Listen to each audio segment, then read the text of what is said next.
All right, if you guys want to make your way in and pull up a chair, and I think we are live streaming, so for those that are joining a live stream, welcome to you as well.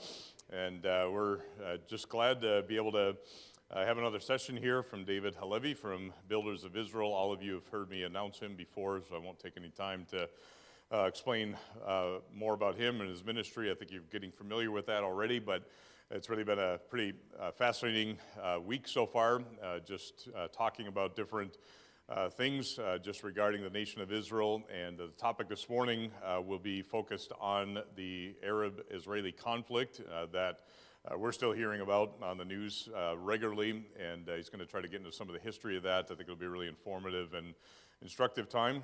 So I'm going to have a word of prayer here, and then I'm going to have David come up and speak to us on that issue.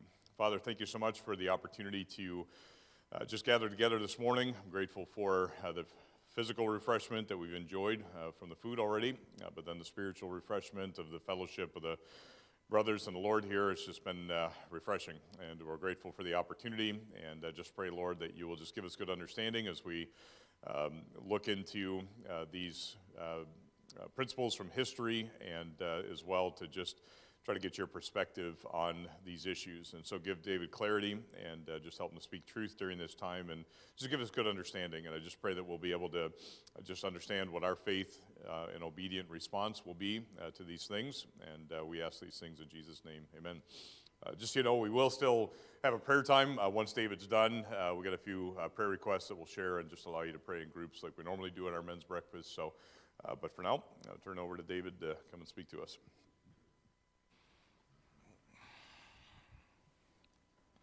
Well, good morning. Wow, what in the world? That was weak, y'all. Okay. Well, I think words matter, definitions matter, and I titled it Israeli-Arab conflict.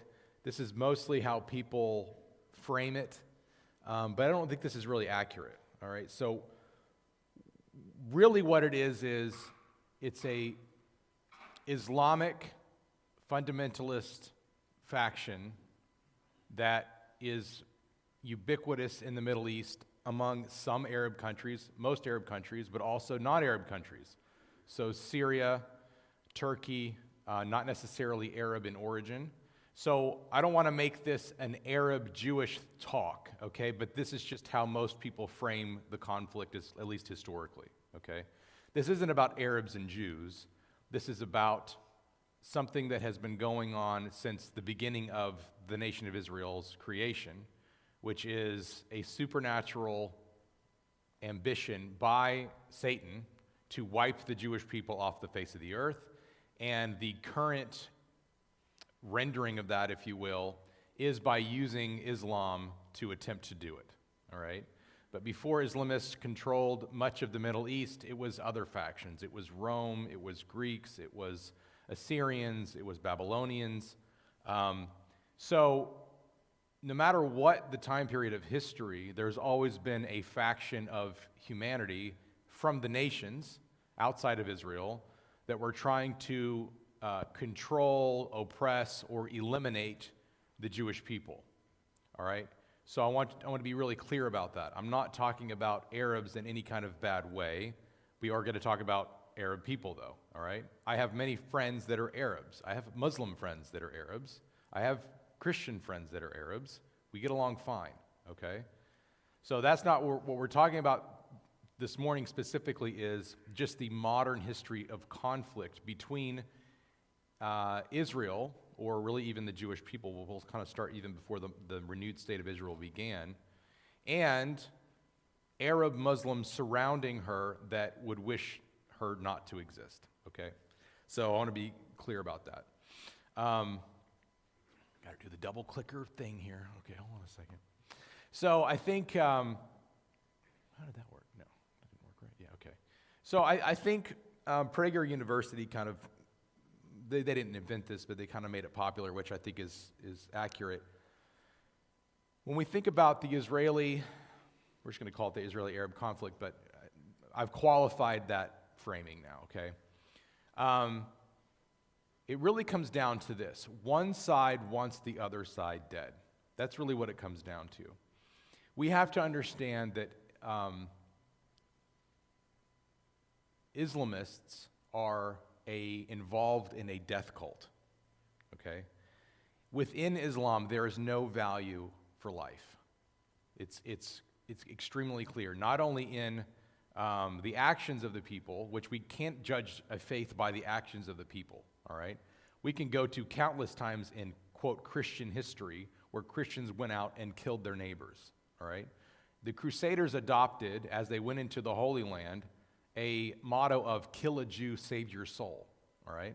That is crazy, okay? And that is not the teachings of Yeshua of Nazareth, right, of Jesus.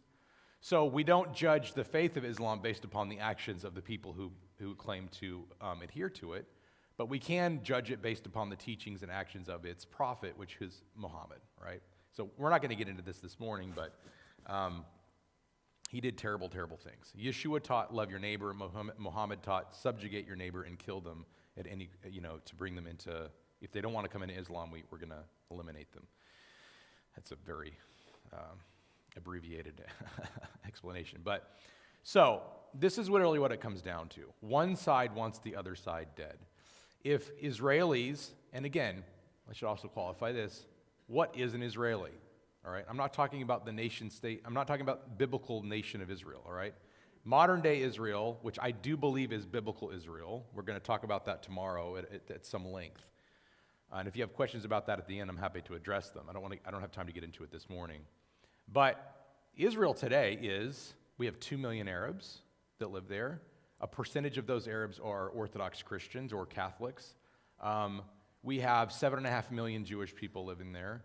We have about, I think, 500,000 of a population called Druze, which Druze are, some will say they're Arabs, some will say they're Syrian. It depends on who you ask. But they claim lineage back to Jethro, so Moses' father-in-law, okay? And they are an offshoot of Islam, but from almost the very beginning of Islam. And so there are very few things about their religion that are even known because it is very almost Masonic in nature, in that the higher you get into the religion, the more you understand and the more you're told. But they don't tell the outside community what they believe. So there's Druze, there's lots of Russians within the country, that some are Jewish, some are not. So it's a very diverse population. And so when I talk about one side wants the other side dead, when Arab Islamists come and attack Israel, whether it was in 48 or 67 or 73 or 80, what was it, 88, or no matter when it was, they don't care who they're killing. They just see Israel as an entity that needs to not exist anymore, okay? And so on October 7th, which we'll talk about it a little bit later, Arabs died, Jews died, Americans died, Thai workers died from Thailand. It really ran the gamut. They didn't care who they were killing, they were just killing. And so if Israel laid down our arms, Israel meaning Arabs, Jews, Christians, lots of other, we have other offshoots of other religions as well, Hindi. If we lay down our arms tomorrow, Israel would not exist. And if the Arab Islamists laid down their arms tomorrow, there would be peace in the region, all right?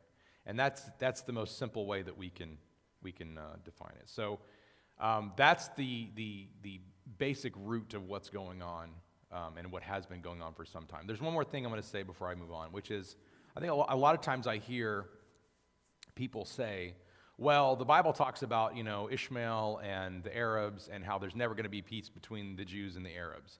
It does not say that, okay? The Bible does not say that. There is no reason that Jewish people and Arab people can't live side by side together, and it's anecdotally expressed in the nation itself. In Israel proper, meaning I'm not talking about the territories, Arabs and Jews pretty much get along just fine. Literally, one of my best friends is an Arab believer. He works in our maker studio every week with me, okay? So really what we see is within the body of Messiah, within the church, we have a perfect coexistence because we are children of God following the same Savior, and we all understand where we come from. Okay. So this is a map that is what Palestinian Authority and some others are pushing. This comes from something called visualizepalestine.org. I'm going to talk about the term Palestine in a little bit. But this is the way that the Arab Muslim world would like you to believe that Jews stole land from Arabs living in the land.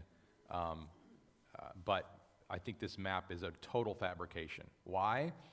Because we have actual maps from history. We have actual numbers of populations. And most importantly, we have physical deeds of how Jews did not push Arabs out of the land, but bought land from Arabs, okay?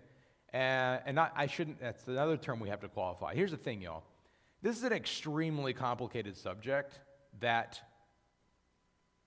I'm going to have to stop and clarify a lot of these things, but under the Ottoman Turk Empire, which was before 1918, yes, Arabs lived in the land, but it was controlled by the Turks, okay, which are not Arab, but they were Muslim, all right? The Turks took over took over the Islamic Empire from when it began back in the 13th century when the Suleiman the Great defeated the Crusaders. But this is the map that's shown to say, well, once after World War I and the Ottoman Turk Empire was defeated, this is what happened to Arabs in the land. And it's just simply not true. There's none of this map is actually in any way, shape, or form true. So they want you to believe that all the light-colored area where it was all Arabs living there, and then it basically turns into the smaller blue area as you progress. And now there are Arabs living in these light blue areas today, and the reality is that's kind of where they always lived. All right, there were more living in those areas certainly. As time went on, some of them left, but now it's actually a much greater population that ever lived there before. And we're going to talk about that progression as we keep going here. So this is that Ottoman Empire in 1913. Of course, after World War I, the Ottoman Turks lost control of the area, and it was given over to a couple of different nations to govern. One was France, and the other one was the British Empire. So we won't really get into the surrounding countries much, but basically Lebanon, Syria, those areas of the Middle East were controlled by France. They were given the mandate, and so they determined what would happen there under the new. And then this is all part of League of Nations stuff, but then you have the British mandate, which we'll look at a map of that in a second. And the British Empire was given control over what we now know as Israel and Jordan. So the Balfour Declaration was something that Arthur James Balfour, who was an English lord, eventually anyway, maybe he was knighted, I can't remember, but he wrote a letter to de Rothschild, or Rothschild is really how you pronounce it, declaring that it was going to be the British Empire policy, that they see the Jewish people have a right to self-determination in their historic homeland of Israel. He says, I have much pleasure in conveying to you on behalf of His Majesty's government the following declaration of sympathy with the Jewish Zionist aspirations, which has been submitted to and approved by the Cabinet. His Majesty's government view with favor the establishment in Palestine of a national home for the Jewish people and will use their best endeavors to facilitate achievement of this object, it being clearly understood that nothing shall be done which may prejudice the civil and religious rights of existing non-Jewish communities in Palestine, or the rights or political status enjoyed by Jews in any other country. Very important. So it's not just that we agree to this so long as non-Jews have retained all their rights and citizenship, etc., but also that the Jews outside the country should also retain their rights to citizenship and everything that comes along with that status in those countries. So we're going to see what actually happened as time progressed. I should be grateful if you would bring this declaration to the knowledge of the Zionist Federation, yours, Arthur James Balfour. So something that no one ever talks about is that a lot of times people will frame this Balfour Declaration as if this is what began the return of Jews to the land, or this is what began forcing Arabs out of the land. This is not simply not true. What this really is I kind of liken it, and I'm now kind of thinking of this parallel, but maybe this works, maybe it doesn't. I think it works. When in the 4th century, church leaders got together and they started talking about what the Bible was, it wasn't them declaring which books were authoritative.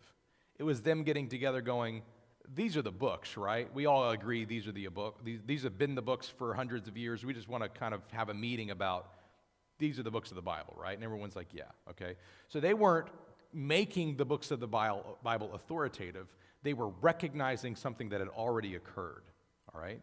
So what had already occurred at this point in 1917 that the British government was basically getting behind was a movement that began in the 1850s where Jews didn't steal land, but they bought land. And they bought land specifically from the Ottoman Turk Empire, okay? And there was a guy that came along, Theodor Herzl, in the late 1800s, who took this idea of piecemealing plots together, and he attempted to go to the Turks with hopefully help from the German Tsar, which didn't actually work out, to actually buy the entire piece of land.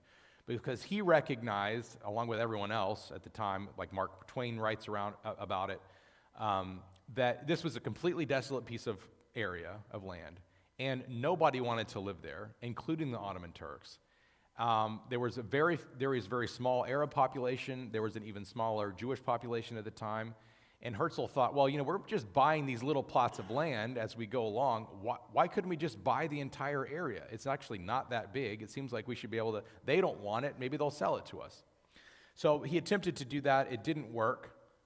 So we as Jewish people just kept buying plots of land. So here's just a picture of a couple of Orthodox Jews with their bill of sale and their deed to land that they were purchasing. This is in the 1880s.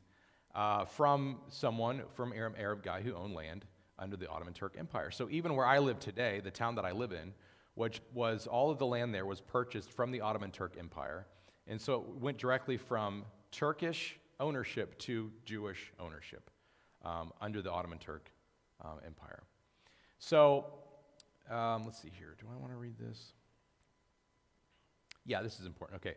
So redemption of the land in Israel, much of which had fallen into neglect under foreign rule, began in the mid-1850s, with first attempts to enable Jews to live productively in Ottoman Palestine without reliance on the old Yishuv model. So this is a Jewish historian writing about this, but at the 1850s, no one actually called the land Palestine. The Ottoman Turks had a different name for it, okay? It wasn't actually until Jewish people started to return to the land and you started to have a movement where under the British mandate that it become to be called Palestine once again after many, many, many hundreds of years, where the last time it was called Palestine, which was under the Crusader period. So Sir Moses Montefiore made the first known land purchase of 10 hectares, so 1 hectare equals 2.5 acres, of orange groves in Jaffa, or Yaffo today. Other private acquisitions followed. By 1882, some 2,200 hectares have been purchased by Jews. So this is a really long thing, basically just describes the linkage of the land purchasing process. So in the 1850s and 60s, wherever they could find land, they began to purchase it, and then Jewish people were immediately moving in and trying to establish farms and get food going and those kinds of things. But they were all separated out. And then what began to happen was they were getting attacked by Bedouins, by Arabs from other villages that were nearby, and it wasn't a tenable situation, okay? So they recognized, look, we actually need to, every time we purchase land, we need to purchase land next to the place we just purchased land. So if we purchase 50 acres, and then the next time if we purchase 200 acres or whatever, we need to be connected at least very close by so that we have some security, so we can kind of stick together and defend ourselves. There's not really a law in this area of the world at this time. It is pretty much the Wild East, okay? So much of what the settlers dealt with when they moved west in America, the Jewish people moving into the land were also dealing with then as well. So they needed security, and so they began to link these areas of land together as they began to purchase them. So when we look at, and I think I have a map here in a little bit, of the UN partition plan of 1947, actually, I'll just wait till we get to there. If I don't talk about it, remind me to talk about the map and the land that they had purchased, okay? So this is a photo in 1936. So during the British mandate, again, the Ottoman Turks have lost the land. The British have a mandate over the land. We're going to look at what that mandate actually encompassed. It was a very large area. But this was called the Palestine Symphony in 1936. And there were 73 musicians, and all of them were Jews, okay? And so then we can, if we looked at something called the Palestine Post at the time, it was also a Jewish newspaper from Jerusalem. Today it's called the Jerusalem Post. The point I want to make here is that Palestine is simply a geographical term, all right? And it's a term that came from after the Second Jewish Revolt in the 2nd century, when Rome came in to try to wipe any Jewish presence out of the land because they were sick of the Jews and the zealots revolting against them. They picked a name to go over the land. First of all, they renamed a lot of Jewish cities into Roman names, like Jerusalem became Aelia Capitolina, so they completely erased any Jewishness from the name of Jerusalem. But the land itself, instead of being Judea, they renamed Philistia, or Philistina. And that was after the original enemies of the Jewish people, who were the Philistines, okay? The Philistines were not Arab, or, of course, this is well before Islam. They had no connection to the land. They were actually Aegean seafaring people that literally came in as foreigners to try to conquer the land from the inhabitants at the time, who were Canaanite and origin, and then eventually, of course, the Jewish people moved in. Israel came up from Egypt. But my point is that Philistia or Philistina is literally just a geographical term. And it does not become a term used for any kind of political entity or people until 1965, all right? So way back when in 1936, you had Palestine, which was under the British mandate. It was a geographical area that they had put the name upon, again. And you had Jews living in Palestine, and you had Arabs living in Palestine. So you had Jewish Palestinians, and you had Arab Palestinians, okay? That's what they were called. So as we move forward into the British mandate here, this is the map of what Britain had control over. So we have Syria, which was French mandate. Part of that was later sectioned off to be Lebanon. And so this was originally, from 1921, 1923, this was how Britain was going to divide their mandate after World War I. People said, look, you guys are in charge of this. Divide it up how you see fit, what's going to work. And so they were going to create 2 states, all right? Does this sound familiar? Have anybody heard about 2 states before? There's some kind of 2-state solution to what? Okay, this is where it began. And so British Mandate Palestine, they divided the land into 2 areas. You had Jewish Palestine and you had Arab Palestine, all right? What's known as Transjordan and the country of Jordan today, or the Hashemite kingdom of Jordan to be more accurate, was everything Transjordan, beyond the Jordan, okay? Then transition beyond the Jordan was known as Transjordan. It then became the country of Jordan in 1945, all right? But in Jewish Palestine, what was sectioned off to be Jewish Palestine, and by the way, these divisions were done because of population numbers. They said, okay, most of the Jews live here, we'll make that Jewish Palestine. Most of the Arabs live here, we'll make that Arab Palestine. This was like the most practical way they could see doing it. But the problem with that was that, so 1946, not 1945, was that the Arabs, the Muslims, did not want the Jews to have any control over any land that used to be the Islamic State of the Ottoman Turk Empire, okay? So 1946, the first Arab Palestinian state is created, which is the country of Jordan. How many have ever heard that there's already a Palestinian state, an Arab Palestinian state? Nobody talks about this. But this is a fact. 60% of the population of Jordan today is Arab Palestinian. It's Arabs that were living in British Mandate Palestine. But no one talks about this because it's inconvenient to the Islamic cause. But this is a fact. It's on all the paperwork. It's not hidden from anybody. It's a fact of history, but no one wants to talk about it. So moving forward here, this is the next proposed solution. This is the UN partition plan of 1947. All of the orange land that you see there is what would be the Arab state or another Arab Palestinian state, and all the Jewish land, or the blue land, would be the Jewish Palestinian state, okay?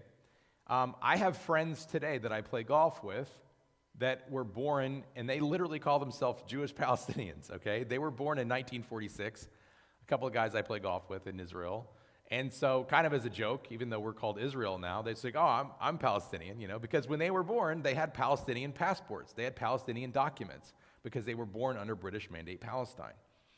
And so, I want you to think differently about the term, because to be accurate with the term in historical accuracy, we need to see it for what it is, which is a land region which many people groups lived under.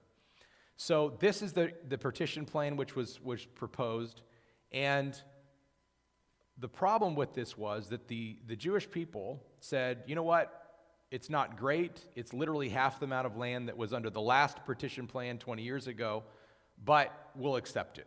So the Jewish people accepted this UN partition plan, but the Arab population refused. And when I say the Arab population, it wasn't just that the Arab population within these orange areas voted and said, no, we don't want to do it. I think many of them probably would have been okay with it. I've talked to many people who now have Israeli citizenship, but before they had Jordanian citizenship, because they lived in Jerusalem. It's very complicated, I've said. And I think they, anecdotally, I think many probably would have been okay with it. But the surrounding Arab nations said, no, this is not going to happen. We're not going to agree to any Jewish-held land in this region, in, quote, British Mandate Palestine. But something that if you look at historical maps, starting from 1855, and as Jewish land buying increases, it is the blue area of this map. So the partition plan giving Jews land in 1947 was just giving them land that they had already purchased. Almost all of the blue area that you see here was owned by Jewish people. It was owned by people that have moved back into the land over the last 70 years. And so it wasn't even like the UN was doing the Jewish people a favor. They were just saying, okay, we kind of just recognize that this is the land that you guys own, so we're going to make that as part of the agreement here. But the Arabs, unfortunately, did not sign off on it, and in May 14th, 1948, having agreed to the partition plan, the State of Israel declares its independence and is immediately attacked by all the surrounding Arab nations, and Syria, for that matter. So again, they're not Arabs, but they're some Syrians claim to be Arab, some Syrians claim to be Persian in origin. It doesn't really matter. But the most important thing, we're really talking about Islam. Really, Islamists are attacking the Jewish people. So as you can see here, it's the Palestine Post that's declaring the State of Israel is born. All right, so this becomes the Jewish newspaper. Well, it was a Jewish newspaper. It becomes the Jerusalem Post within a few months after the State of Israel declares that it's not Jewish Palestine, but the nation state of Israel, and so they change it to Jerusalem Post after that. So the UN, this is Arab League Secretary Azam Pasha on September 16th, 1947, in response to Israel accepting the partition plan. He says, the Arab world is not in a compromising mood. It's likely, Mr. Horowitz, that your plan is rational and logical, but the fate of a nation is not decided by rational logic. Nations never concede, they fight. You won't get anything by peaceful means or compromise. You can perhaps get something, but only by force of your arms. We shall try to defeat you. I'm not sure we will succeed, but we will try. We're able to drive out the Crusaders, but on the other hand, we lost Spain and Persia. It may be well that we shall lose Palestine, but it's too late to talk of peaceful solutions. I don't think it was too late to talk about peaceful solutions. I think the Jews were certainly not wanting to go to war, but the Arab League, which was a conglomerate of Egypt and Jordan and Syria at that moment in time, were certainly not willing to let the Jewish people have a state on land they had already purchased and that the British Mandate controlled. So the Arab coalition denies acceptance of both the Jewish Palestinian state and Arab Palestinian state, electing to go to war instead. This is really, really important to understand when we talk about the legality of what's going on from that point to this day. and that is when the Arab League surrendered, or I should say, when they denied the acceptance of their own Arab Jewish state, which would have been the second Palestinian state in British Mandate Palestine, they lost any legal right to in the future say, well, this was what we accepted as our land partition under the UN Partition Plan of 1947. Does that make sense? So the Jewish people said, yeah, we agree to this plan. We don't like it. We think it's less than what we should probably get, but we'll agree to it. And the Arab League said, no, we're not going to do that. We don't accept it. We don't acknowledge a Jewish Palestinian state, and we're not going to accept the Arab Palestinian state that you're partitioning here because it's too small according to us, okay? It really wasn't that it was too small. It was that Jews were living next to that area of land. And that's really important when we talk about the legality, when we talk about just war theory, on all those kinds of things. So from 1948 to 1949, Arab population surrounding Israel attacks, and it was everything Israel could do to survive. This was the most existential threat in Israel's history. We had no help from other nations. We bought used German airplanes through Brazil. There was a guy that was, as a middleman, bought American airplanes from America, brought them to Brazil, and then sold them to Israel. If you were an American and you went to help fight with the Israelis in the War of Independence, you lost your United States citizenship. We had Canadian Jews, American Jews, South African Jews, English Jews that all fought in World War II as pilots and also in just infantry regiments come into Israel and actually help with the cause there. So Israel loses 1% of its population in this War of Independence. It was an extremely bloody war. And at the end of it, Israel still lost control over the Jewish area of Jerusalem, the Jewish quarter, which was included the Western Wall. So in 1949, we have the Armistice Agreement of 1949, which basically is what you see here. Syria controlled the Golan Heights. The green area there is under Jordanian control, so Jordan is controlling the green area. The blue area, Gaza, is under Egyptian control. And so this is basically what happened after the War of Independence. Israel lost some of the land that was they agreed to under the UN Partition Plan. And then Jordan gained part of the land that they didn't agree to under the Partition Plan of 1947. So there's lots of mini wars, there's lots of skirmishes. In the 50s, we had a war in the Sinai, other stuff like that. I'm just kind of hitting some of the main events here. So the Six-Day War of 1967 is where most of what we call, or I should say, most of what the Arab world calls Palestinian refugees came from the War of 1967. So if we go back, let me just go back to this map here to help illustrate this. You can see that whole area there, that green area that Jordan controls, okay? Now, I think under the theory of war, I wouldn't say it was a just war that was fought by the Arabs because they attacked a nation that wasn't attacking them. So you can't really put that under just war theory. But I would say that the green area, which was under Arab control in 1967 because of the War of Independence from 48 to 49, is Jordan's. Like, they gained it in a war. They have control over it, and so, fine. So many Jordanians moved into this area, but there was also a population, it's estimated 350,000 to 500,000 Arabs living in this area beforehand, and that increased to about 600,000 people up until 1967. And so that's where the main, and then you have Syria up in the north, okay, the Golan Heights, they control that, and so you have Syrians living up in the Golan Heights as well. But then as we move forward to 1967, what happens? Well, in 1967, 6 surrounding Arab nations attack Israel. There's the Six-Day War, as it's known as in 1967, in June of that year. And the Arabs end up losing. They lose that fight. They actually lose the entire control of the Sinai Peninsula. The Syrians lose the Golan Heights, control of the Golan Heights, and Jordan loses what's known as the West Bank, okay? And so now you have Jordanians that are living in somewhere that's not controlled by Jordan anymore. And so something happens where Yeah, I'll talk about this. I think I have a later slide on it that kind of describes this. But so now you've got these people that are trapped there. What do we do? All right. So actually, let me just skip forward and find this slide because I think it's. Yeah. Okay. So.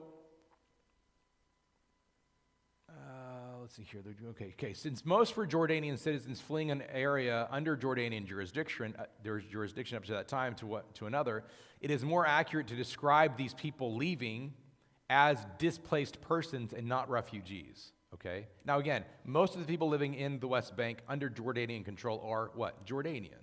Okay. And so when Israel then gains that in the 67 war, many of them who leave are Jordanian citizens leaving to go back to Jordan, all right, under Jordanian control.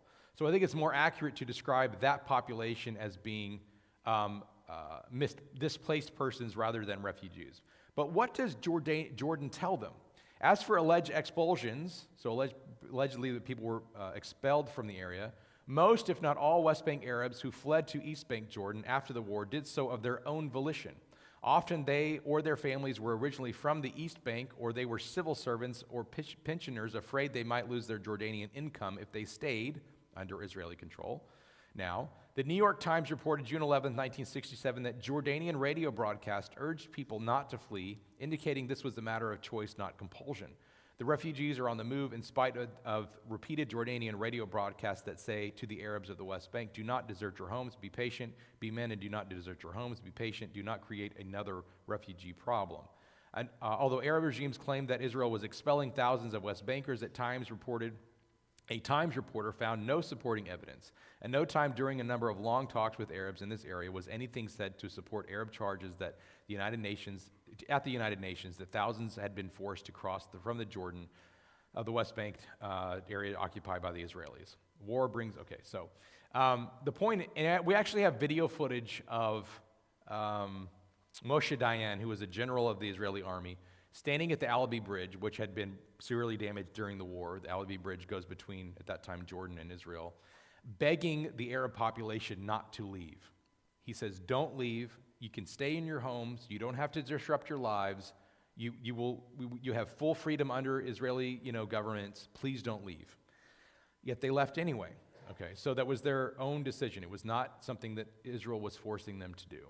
So when we talk about the alleged refugee problem, these are the real numbers, and this is what's really happened since the beginning of the state of Israel. It isn't that the Jewish people kicked Arabs out of their land. We purchased the land properly. Then we defended the land, in which we gained some during the War of 67, of course losing some during the War of 48 and 49.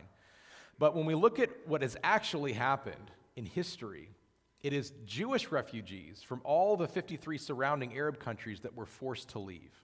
So these are the numbers of Jews in Arab countries. So it's estimated from 1948 to 1972. It's estimated 820,000 Jews fled violence and discrimination in their Arab homelands between 1948 and 1972. So the town that I live in is mostly Moroccan Jews from Morocco. They were forced to leave Morocco. The town just south of me is mostly Jews from Yemen. They were forced to leave Yemen. As you can see, in 1948, there were 63,000 Jews in Yemen, and in 2017, there were 50 left. In Oman, in 1948, there were 5,000 Jews. In 2019, there were 0. In Pakistan, 2,000 Jews. In 2017, 745. In Iran, some of my best friends are Iranian Jews. Their parents came from Iran. 1948, there was 150,000 Jews in Iran. In 2017, there were 10. And in fact, today, I believe there's only one who is recognized as the Jew of Iran. There's other Jews living there, but they don't outwardly say that they are actually Jewish. And so that's the real story, is that the population in Israel has gone from approximately 400,000 Arabs in Israel proper when the UN partition plan was accepted by the Jewish people to now 2 million Arabs. And so where you have the Arab population growing and healthy, with a healthy growth and expanding within Israel, all of the other Arab surrounding countries, the Jewish population has shrunk to basically nearly 0 in comparison to what it used to be. So again, we have 851,000 Jews living in other Arab-controlled countries in 1948, And by 2018, that number has shrunk to 3,330. So that's the true story of refugees. No one ever talks about the Jewish refugee problem because it wasn't a problem in the political sense, because what? They had somewhere to go to. We had the nation state of Israel that they could flee to. Some, of course, fled to the United States, some fled to Europe, but the majority of them actually came to Israel. Let's keep moving here. Okay, so let's talk a minute about the West Bank and just how complicated it is to be thinking about some kind of political solution to what's going on in the West Bank. So this is a modern map of the state of Israel. Of course, in 1967, I don't know how visible that is for you guys, but you can pull this up on your phones. It's easily find, modern state map. But so we have the Golan Heights. That was gained in 1967. We gave back the Sinai for a land peace deal with Egypt, the Camp David Accords at 1978, 1979, something like that. And so Israel, let me just spend 2 seconds on this. The story of the modern or renewed state of Israel is that Israel will do anything within its power so long as it does not severely inhibit our ability to defend ourselves, to make peace with the surrounding nations, okay? And we've done this time and time again, I think to honestly the detriment of the country in giving up land for peace. You know, there's an old cartoon of a Native American that's looking at the state of Israel. It's like this, caricature thing, and he says, "Land for peace, huh? Yeah, that really worked out well for us." So, time and again, Israel has given land back for alleged peace. And so it's attempted to do so several times, and we're going to cover some of those instances. But I wanted to take a minute and just look at the West Bank here, because the West Bank, which is the west bank of the Jordan River, and this is what it looks like. It's really hard to see, so I'm going to explain some of this. What do you guys see here? It basically looks like a bunch of islands of different color, right?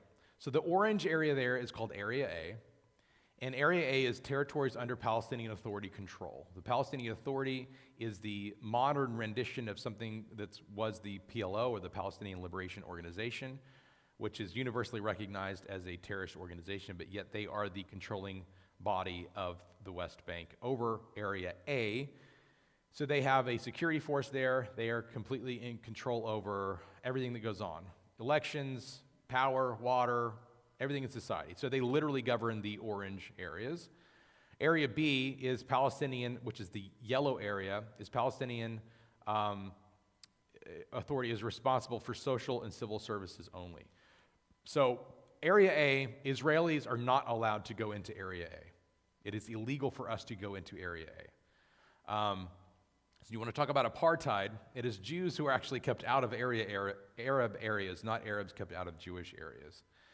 So the tiny blue islands, the tiny blue dots, those are Jewish towns, and Arabs are allowed to go into Jewish towns. There is a checkpoint that most people have to go through anyway because this is a very dangerous area, but Arabs they're certainly allowed into those towns.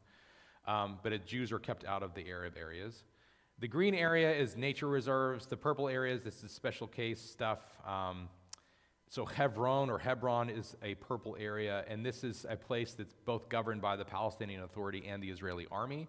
And for various reasons, these tend to be extremely dangerous areas. In 1929, the Arabs went out in Hebron and massacred the Jewish population there. So it's a very tense spot. Of course, Hebron is where the tomb of the patriarchs is, and so for both Islam and Judaism, it's one of the most holy places on earth. And Area C here is the territories under full Israeli control, and that would be the white area. And so for people to come along and say, well, we just divide up the West Bank, and you give the Palestinians their area, Arab Palestinians their area, you give the Jewish population their area, that's not going to work. I mean, and it's literally an impossibility. You have hundreds of islands with different populations living all over. When I say islands, I just mean towns and cities, right? So it's an extremely complicated situation.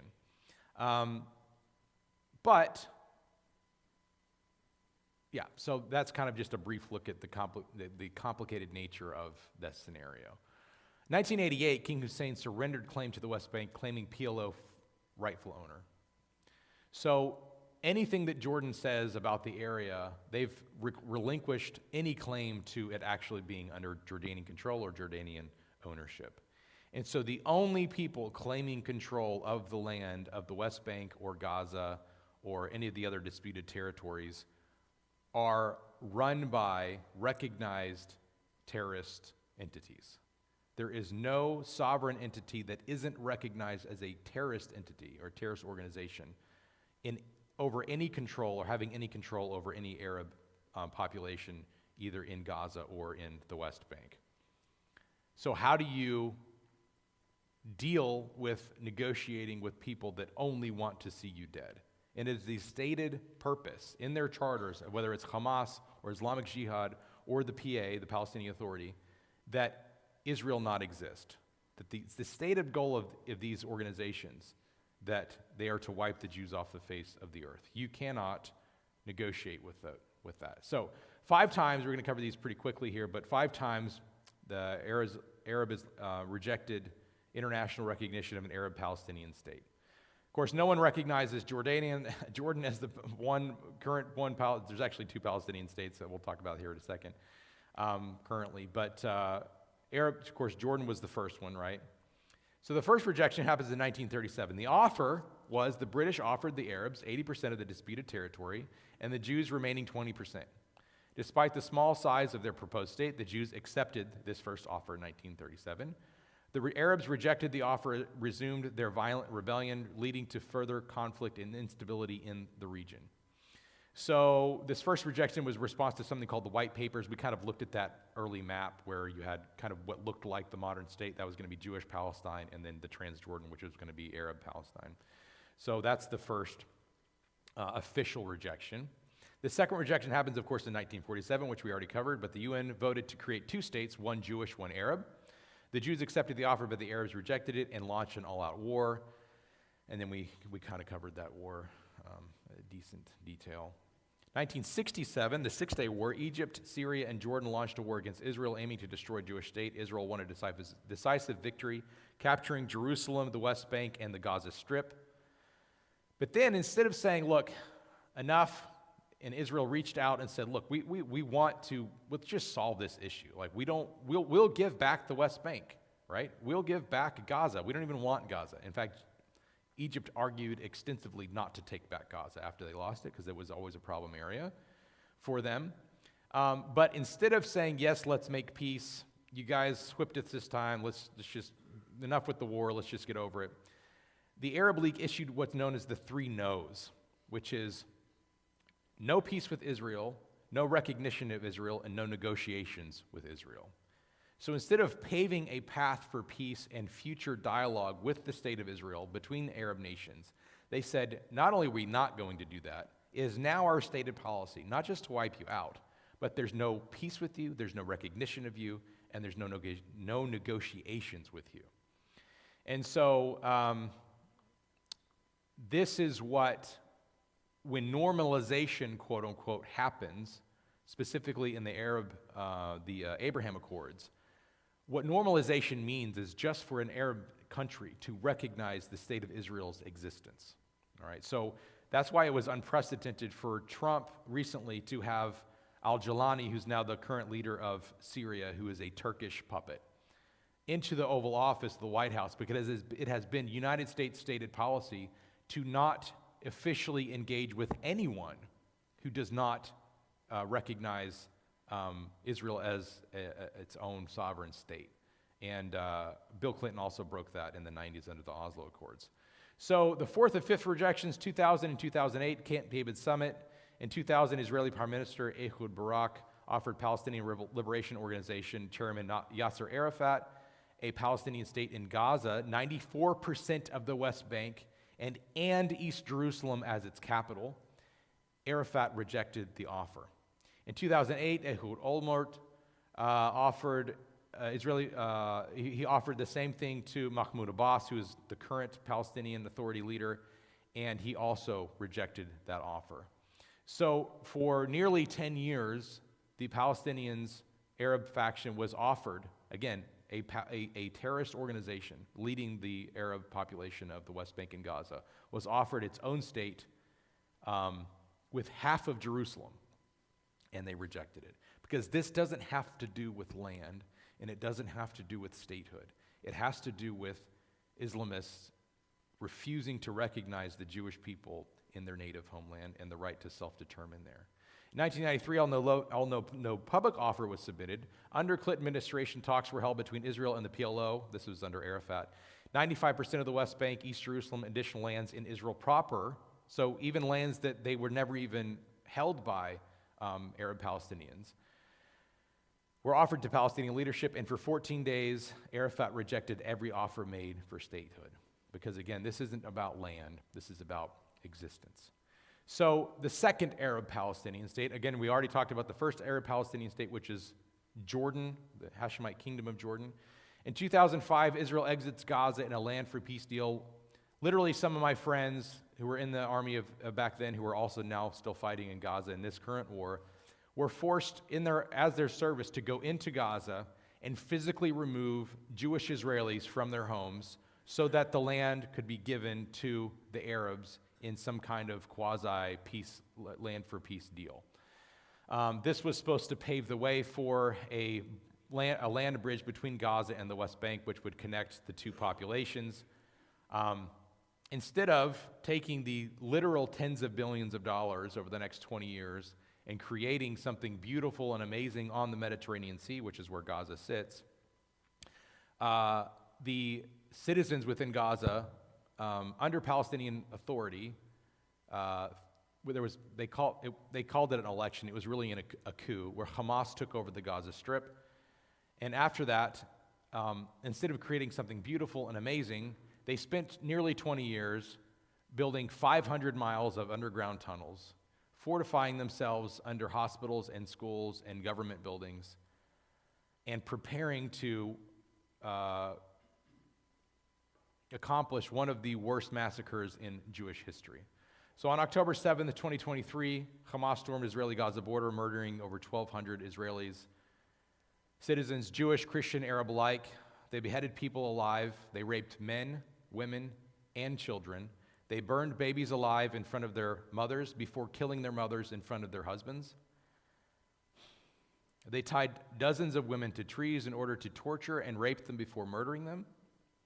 They live streamed and filmed the massacre for the world to see, and kidnapped 250 Israelis to Gaza, where they were enslaved. If lucky, these hostages were made to be slaves, cooking and cleaning for the families that were enslaving them in their personal homes. Others have had a worse fate, living in tunnels underground for over 2 years. Of course, just a few weeks ago, the last 20 surviving hostages were released in an exchange for 2,000 terrorists in Israeli prisons that were already convicts of murder, rape, and terrorist acts.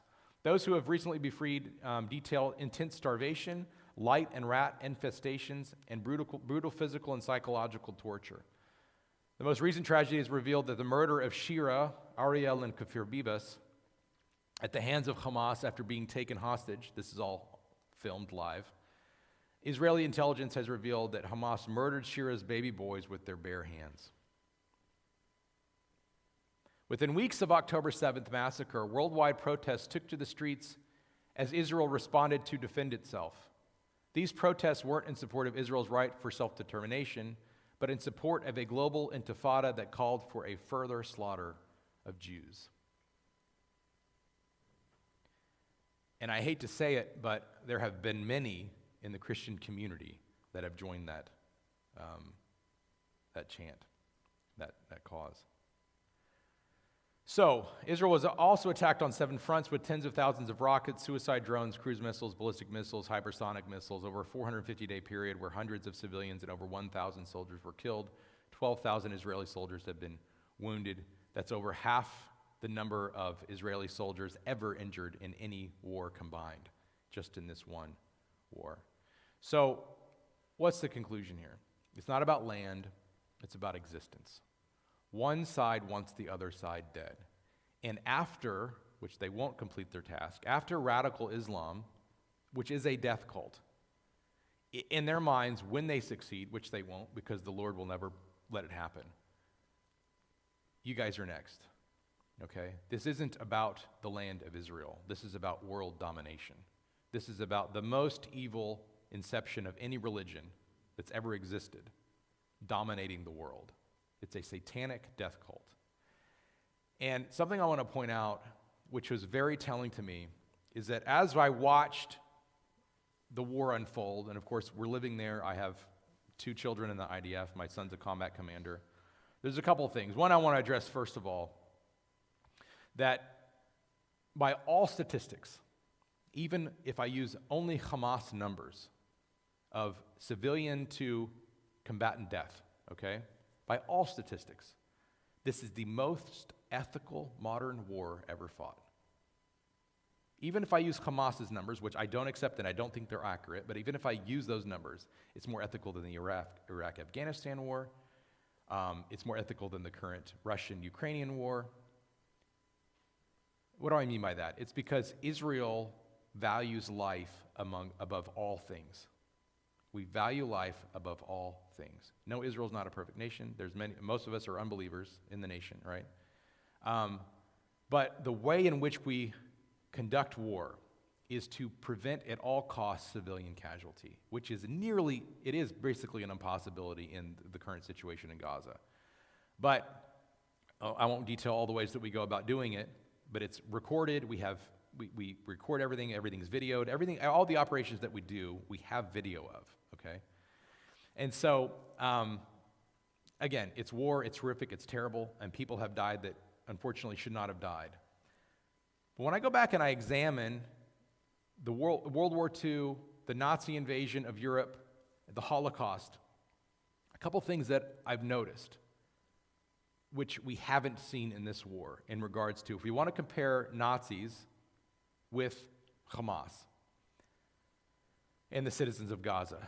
Throughout World War II, and as Jews were being rounded up in Europe, you had citizens of Poland and Germany and Austria and France and all these nations that the Nazis were slowly taking over, hiding Jews, helping Jews escape, helping their Jewish neighbors, right? And what we absolutely have not seen is anything like that in Gaza. Here we have 250 plus civilians being captured, kidnapped, taken back to Gaza. We offered $5 million rewards to any information that led us to a rescue of a hostage. To my knowledge, we have not paid out a single dime of that money. Not only that, but most of the hostages were held by families in Gaza. The population of Gaza chose in 2005 not to train their children to be peaceful, loving citizens, but they trained their children to grow up to murder their neighbors next door. That is the situation in the mind of the population of the citizens of Gaza, because they are all trapped in a death cult. They don't know the truth, okay? It doesn't mean that the Lord can't reach them. It doesn't mean that we don't love them as people, which I do 100%. We want to see them saved. We want to see them hear the gospel. That is out of my control at this moment. God is in control. The other thing that we saw them was celebrate their massacre. Something that the Nazis did was attempt to hide what they were doing. They knew on some base level that murdering 6 million people was going to look bad, okay? Even if they thought it was okay. In fact, in the Nuremberg trials, they specifically say time and again, well, what we were doing was legal. We made the rules. Who are you to tell us that this was illegal, that this was wrong? They didn't think it was wrong necessarily. But when you look at the inner memos from Heinrich Himmler and Goering and all these guys that were head of the Nazi party, they specifically talk about how the way in which we're going about meeting regarding the final solution, the way in which we're getting all this, like, we need to make sure that this never gets out, because we don't want people seeing the nature of which we went about this final solution, because it was so brutal and so maniacal and so inhumane, all right? But even though they still did it, they tried to hide the fact. They weren't live broadcasting this, right? They weren't, where streaming didn't exist, but they wouldn't have done it even if it did. But when Hamas came into Israel on October 7th, they wanted the world to see their depravity, okay? Big difference. There's a big difference. So as much as we look at Nazi Germany and what the Nazis did at the murder of 6 million Jews and 10 million total, other races and nationalities and religious affiliations, it looks tame compared to the way that Hamas thinks, to the way that Islamic Jihad thinks. Because that was a death cult, but this is something on a whole nother level, all right? So that's a very brief overview, but hopefully it kind of gets to the core of the issue, which is not an Arab-Jewish thing. It's not even a land issue. This is an issue that was begun at the inception of the creation of the state of Israel, which that the enemy of God, who is Satan, has always done everything within his power to disrupt the plans of God. And when we read Scripture, we see that Israel is at the center of God's plan from Genesis all the way through to the end of Revelation. And so Satan constantly tries to disrupt that plan. And this is the latest rendition. And it will not succeed. But unfortunately, right now in the land, we have millions of people hurting. Most of them, the vast majority of them, don't know the Lord. And so that's why we're there. We are there to give them hope and to give them light and to show them the light of Yeshua of Nazareth, because that is the only way that they will be able to process anything that's happened or that's ever happened to us, the Jewish people. And as we're doing that, we don't exclude the Arab people. We don't. Many Arabs are coming to faith, all right? And we, like I said, actually it wasn't to you guys, I think it was maybe a different congregation, but we work side by side with Arabs every single day that are believers. One of my best friends is a pastor. He's an Arab pastor of a Jewish congregation. So where do we see perfect unity is within, the body of Messiah. So we need prayer. We need your prayer. We need your support. And just a little glimpse of what our daily lives are like with missiles and bombs and all that kind of stuff. Thank God most of that seems to be over for the time being. So, but again, as Pastor Keith says, we continue to pray for the peace of Jerusalem and the Lord's return, because that's the only way that any of this is ever going to stop. So. Let's pray. Yeah. Okay. Father, thank you so much for this time together again, and we just praise your name, and thank you that you've always sustained us as a people, and that in the body of Messiah we have unity and your grace poured out upon us daily, and the blessing of having each other to lean on and to confide in and to bless as well. And so we just thank you again for this time in Yeshua's name. Amen.